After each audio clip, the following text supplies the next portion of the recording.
7 aspects de la gloire du Seigneur Jésus-Christ nous sont donnés dans le livre de l'Apocalypse. Dans le premier chapitre, nous le voyons comme notre souverain sacrificateur éternel et immuable.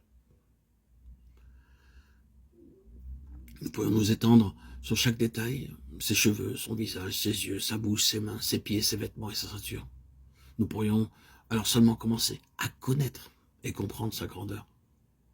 Les chapitres 2 et 3 de l'Apocalypse nous décrivent la gloire du Seigneur. Il est révélé comme celui qui travaille dans son église sur la terre, selon ses voies, en toute quiétude, continuant à vaincre le diable, non par les âmes mondaines, la sagesse ou l'intelligence, mais par son amour, sa grâce, sa puissance. Il a déclaré « Je bâtirai mon église et les portes de l'enfer ne prévaudront point contre elle ». Ce point est très clair et évident dans ces 2 chapitres où les 7 messages peuvent se diviser chacun en 7 parties. En d'autres termes, nous avons 49 messages contenus dans les chapitres 2 et 3 où la gloire et la majesté du Seigneur Jésus-Christ sont révélées à son peuple. Même si nous sommes stupides et illettrés en venant à Christ, nous devenons puissants. Le Seigneur Jésus-Christ a travaillé ainsi en Inde. Des gens illettrés ne sachant même pas lire devinrent des hommes de Dieu une fois près, nés de nouveau. Ils sont capables d'enseigner les paroles de Dieu, de prier pendant des heures ensemble. Ils ont des visages rayonnants. Ils se réjouissent dans chaque situation. Ils remercient le Seigneur pour toutes choses. Et ils savent comment l'adorer. Ainsi le Seigneur a vaincu le diable par des vases que les hommes jugent indignes.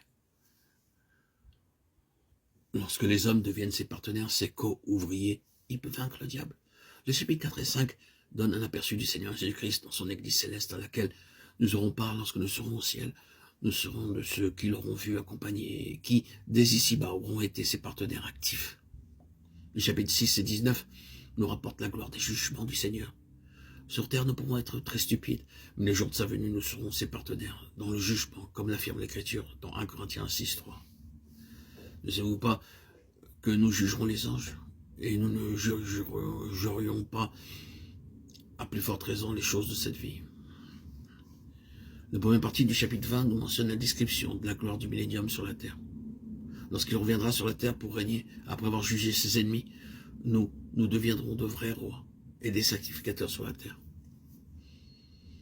Dans la dernière partie de ce chapitre, nous avons la gloire du jugement du grand trône blanc, après le millénium, lorsqu'il jugera la mort et l'enfer dans les temps de feu. Les chapitres 21 et 22 nous parlent de la gloire de la nouvelle création de Dieu.